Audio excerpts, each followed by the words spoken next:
Join us on Saturday, October 18th from 10 a.m. to 6 p.m. for our 1775 Harvest on the Homestead, a lively 18th century living history event celebrating the season's bounty.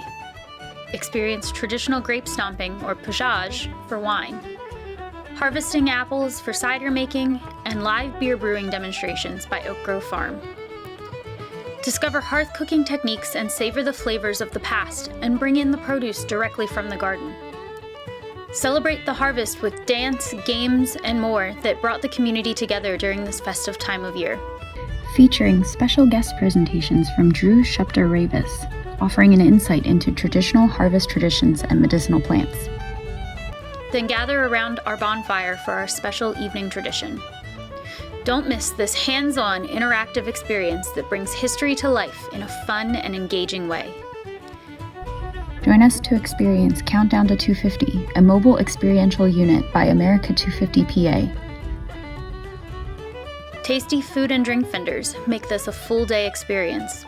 This event is sponsored by the Americana Corners Preserving America Partners Program and by F&M Trust.